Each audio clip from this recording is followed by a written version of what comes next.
Hi everyone, my name is Julie. Thank you so much for watching. Today I'm going to tell you 5 reasons why I am going to miss Germany. And some of these are really deep and some of them are not. But if you haven't been here before, hi, welcome. I normally talk about cosmetics and beauty, and I do some project planning, makeup rehab, trying to curb my spending, things like that. So welcome, and if you are here just because you love Germany, please know that I am a US citizen. I've lived in Germany for about 3.5 years, and I am going to be moving back when you're watching this. So this is the past but the future. You guys get it. It's a film anyways. So film? Digital recording? Nevertheless, let's move forward on the top 5 reasons I'm going to miss Germany. Number 1, the bread. Wow. Okay. Let's talk about the bread here in Germany. First of all, there are 30 different types, 40 different types in the grocery stores. It doesn't matter if you go to a Lidl, a Netto, an Aldi, it doesn't matter. There is always going to be this beautiful selection of bread. In particular, this brown, nutty bread is so good. It's so hearty. Now, I don't ever cut mine in the grocery store because German bread doesn't have some of the preservatives that the United States breads have, and so it will go bad faster. You can't keep a loaf of bread around every week. Like, you gotta use it once you buy it. And the rolls, oh my goodness, they have this thing called a king roll. It's so good. Just the bread, it's light, it's fluffy. The ones with seeds are hearty, and it's great during the cold weather. It holds meat and cheese really, really well. You don't have to worry about like the bread falling apart or getting too loose. And it's always fresh because it doesn't have preservatives. You never buy like 3 loaves if you only eat 1 loaf a week. Like, sure, you can freeze it and unfreeze it, but like you are buying the bread you're eating in the next few days. And I love it. Also, can we talk about pretzels? Can we talk about pretzels? Okay, when I was younger, I grew up in the Midwest, and we had pretzels at like hockey games and stuff. You'd get, like there's like the pretzel thing that rotated, and you'd be like, I want a soft pretzel. They are similar but totally different from what you have here. And pretzels are just, there's just something so nice about that salt bread balance, and you can buy them frozen in your grocery store. And then you bake them at house, and you get warm, fluffy pretzels. It's so good. I'm gonna miss the bread here. Like, I know I can never go back to buying whole wheat, pre-sliced American bread. Like, that seems so weak to what the bread we have here. And I don't know if I'm describing it quite right, but just know Germany seems to use very fresh, hearty, clean ingredients that doesn't have weird preservatives. There are no chemicals in it, and it just tastes good. It tastes so much better than what I've had in the past. Now, I'm not saying that you can't find the quality in the United States. I'm sure there are bakeries around that do small batch breads that's amazing. I'm just saying, when I went to Stop and Shop, it's just different. Next, let's talk about the area in which I lived. Some of you have probably guessed where in Germany I lived. I lived in the state of Bavaria, also known as Bayern, and the area in which I lived was very rural. And I love it here. I loved it. And I saw so much of the joy of living here in the past 6 months. You guys know it's been a weird 2020, but I have felt so lucky to live in such a beautiful area with so many public pathways. So one thing I did when the pandemic hit is I started walking. I put on my headphones and I just walk. And since I live in a rural area, you can walk on all the farm fields. They always have like those tractor tracks through them, or like a gravel road or anything like that. They are all open to the public. They don't have the same property laws as we have in the United States. So in the United States, you can't just like cut across someone's field. That's trespassing. Like around me, there's like a state forest. You can just take any path to that state forest, and then, you've walked through the forest, now you're coming up onto a cornfield. Don't worry about it. There's a path around the cornfield, and you're welcome to walk on that. Like, you're welcome to walk around the cornfield and basically get to the next street, and there's bikeways, there's hiking paths all over the place, and I've really just enjoyed the outdoor nature side of Germany. Now, I am sure if you live in the cities in Germany, it's different. But just the way property is thought of here in Germany, especially in Bayern, is different than it is in the States. And I've really appreciated it, especially now when you're trying to just get away from each other. Now, I will say on the weekends, Germans love these pathways, right? They're fantastic. They're a great opportunity. They're free and you get the sunshine. And there's this ethos here in Germany of getting outside, exploring nature, going for a bike ride every Sunday. Like Sunday, I swear those are like busier than the streets are, some of these bike paths. So it's just really, really nice. And I am going to miss that. We are moving back probably to a small town, but I just know it's not going to have these bike paths everywhere. Like everywhere there's a bike path that we have here in Germany. Like around me in my town, there's 4 bike paths that intersect here, and then they go off in different ways. Some of them are really short. Some of them they're like, you know, a 10-kilometer ride. But some of them are also like 50 or 60-kilometer rides, and they're really fun just to spend the day biking around Germany. And you can stop at a guest house, grab a drink, and then keep on going. Like, it's just nice. It's just something I don't see all the time in other places, especially in the United States.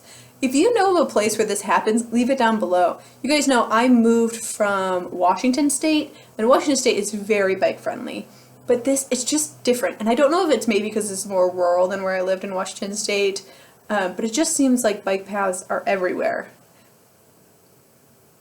I will say that I've learned a lot about the culture here in Bavaria, but I still have a lot left to learn, so please excuse any mistakes of which I make.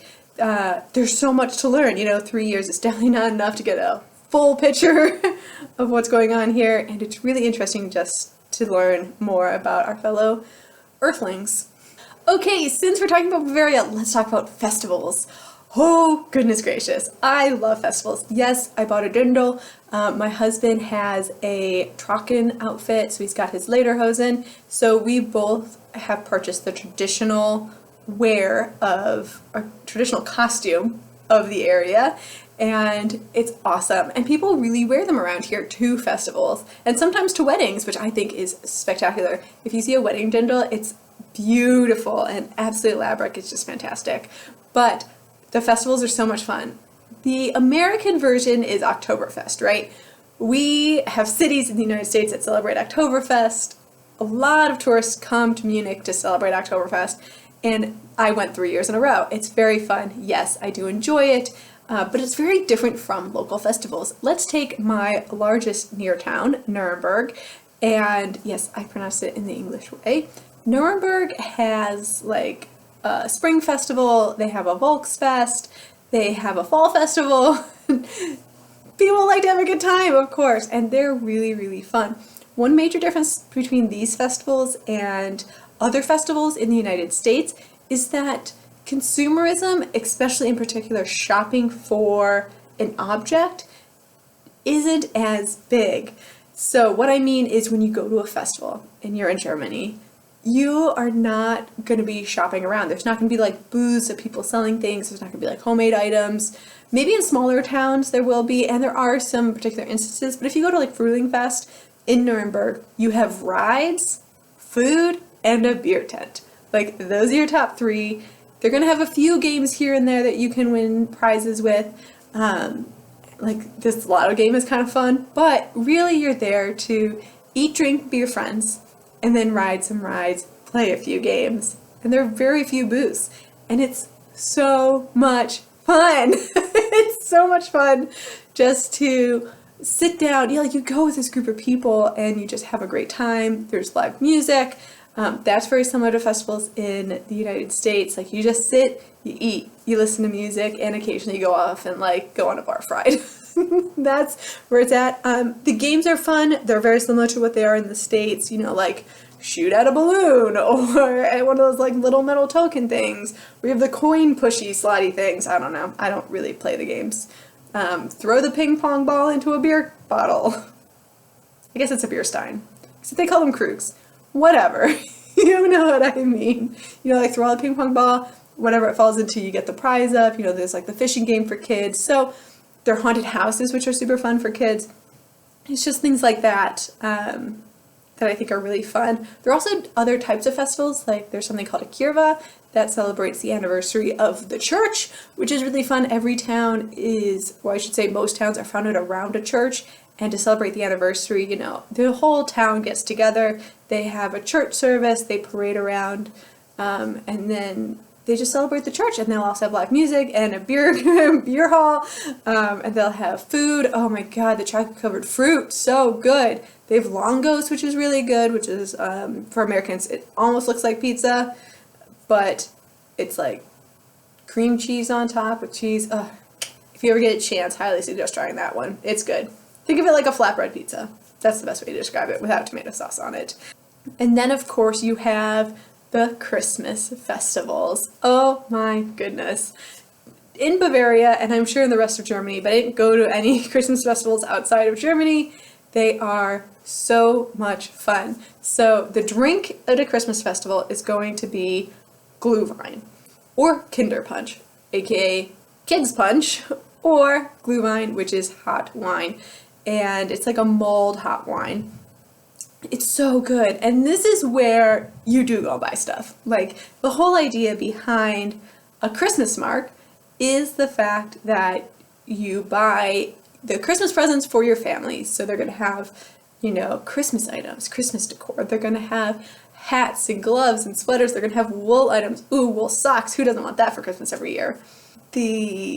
Again, at night you have music and you all get together and it's just absolutely stunning. There's glittering lights everywhere. Sometimes it's in the forest. Sometimes it's in the town square. It's just really, really beautiful to do that type of festival. And I am 110% going to miss the German festivals. I'm going to miss my local town's Kirva. I'm going to miss the Christmas markets. I'm going to miss going to Volksfest. There's so much I'm going to miss. And I'm going to have to find a spot to wear my dirndl because that was a lot of money and I'm not giving it up. I actually have two because I'm extra. I'm going to miss one extremely cultural item of Germany, and that is the way people interact with each other. And it's very respectful the way they react with each other, and it's very straightforward and honest, and people say what they mean. Some Americans view it as rude because there's not the workaround that some Americans talk. I am definitely guilty of working around to make it seem nice, but I really want to be like, if I could speak from like, this is the way it is, okay? Like, this is the way it is. Either get in line or don't come here. Like, that's, and I think that's great. I think that's so nice and it's refreshing. And like when you go into a shop, it's like, can I help you? No? You never see them again unless you want to see them. Like when you go into a shop, someone will greet you, they're very friendly. And I love this. They're like, hi, can I help you find something? Or are you looking for something in particular, right? They'll greet you like that. They'll find out. If you say, no, I'm just looking, guess what? They're never going to talk to you again unless you say, hey, actually, I do have a question. Or can you help me find something? I actually am looking for this. Then they'll help you. But if you just say like, no, I'm just looking, guess what? They think you're just looking. There's no hidden agenda. They don't think there's a hidden agenda behind that. I don't know if I'm describing this correctly, so please excuse me if I offended anybody, but there's just a straightforward communication that Germany has. They're just so practical. There's no guessing what anybody needs. Like, there's no guessing what they said. Like, they want you to understand and have clear and concise communication, instead of the United States that tries so hard to be nice that they don't want to offend anybody. Yeah, it's just different, and I really appreciate it when, there's no hidden agenda. And as an American, you can see I'm having a really hard time saying what I need. I don't know how to describe it.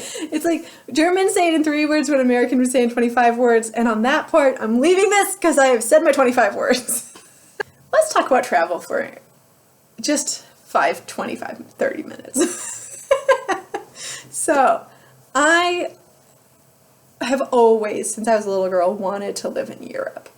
And there was a moment in time where my sisters got to live in Europe, and I wanted to follow in their footsteps and do that as well. And they got to explore a little bit, and I wanted to explore a little bit. I have been lucky enough to visit Europe as a vacationer previously, but this is different. Like, living in Germany is different, and you find these little hidden gems around Europe and in Germany, which are just so spectacular. And travel is so easy. It's almost ridiculous how easy it is.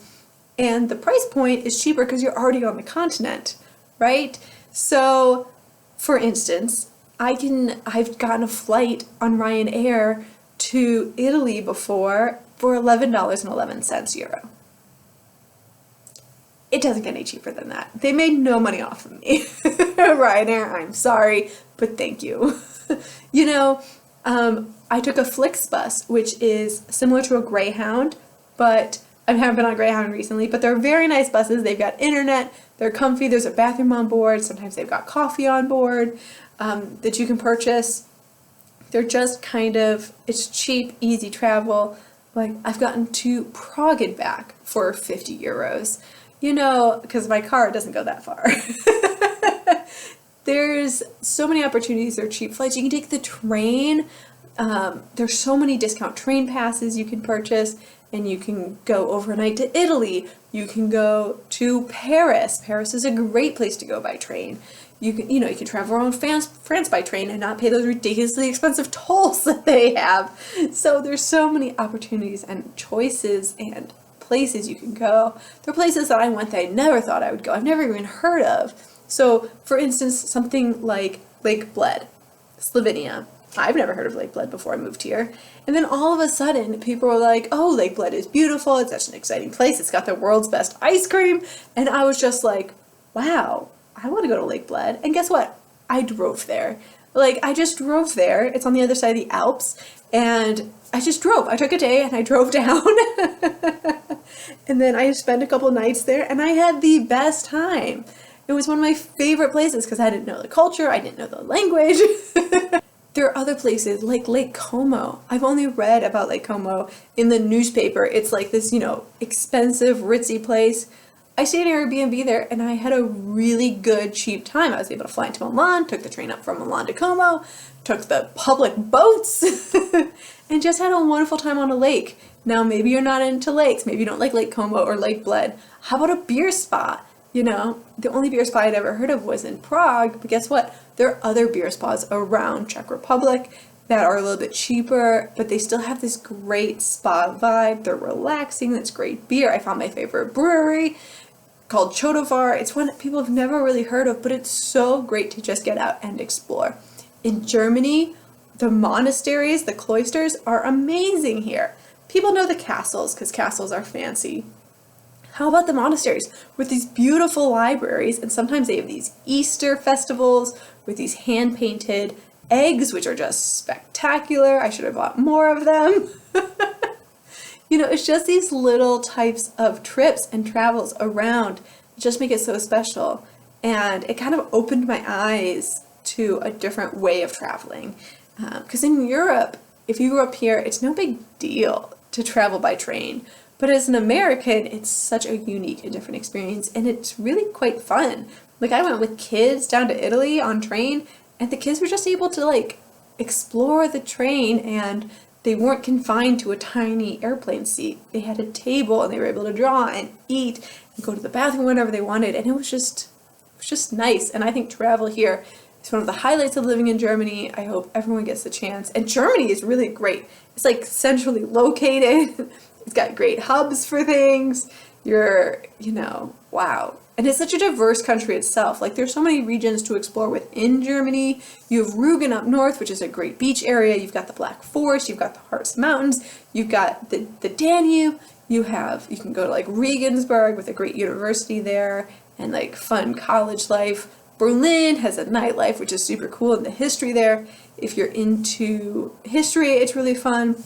You've got the Rhine and the Mosel River, which is great, hiking if you want to do that, or biking like I did, or just drink the wine. There's so many, like I could go on and on and on. You've got the Alps, you've got Garmisch and Obergau that are just beautiful, beautiful areas. Again, skiing is great. So I can't speak more highly of traveling to Germany. If you want my favorite places to go, leave it down below. I will respond to the best that I can. I was able to visit in 3.5 years 26 countries. Actually 25 countries. I counted Scotland as its separate country. I realize it's not. But I've been to Great Britain twice, as well as Ireland, so 26 countries. 25. We'll call it 25. And some of them were just day trips, and some of them were longer than that. I've been to a lot of places now, and I feel like there's still more I want to do, there's still more I want to travel, there's still more I want to explore, and I look forward to coming back. And that is 5 reasons I'm going to miss Germany. I'm really sad even thinking about it that I'm not going to get another Kirva in me. I just miss it. I miss the dancing. I miss the camaraderie of the community. This pandemic has messed up the last few months of my time here. I've missed all the festivals, but that's okay. I know this is just a see you later. It's not goodbye to Europe. I will be back, hands down, maybe every year. It's not my last Christmas market. I will be back. I've got more nutcrackers to purchase. But I really do appreciate your time. Let me know down below if you live in Germany or you'd like to visit Germany, where you'd like to go and why, what's your favorite part of Europe, why, what's your favorite thing to do on vacation. Thank you so much for watching. If you're a panner, happy panning, and I'll see you in my next one. Bye.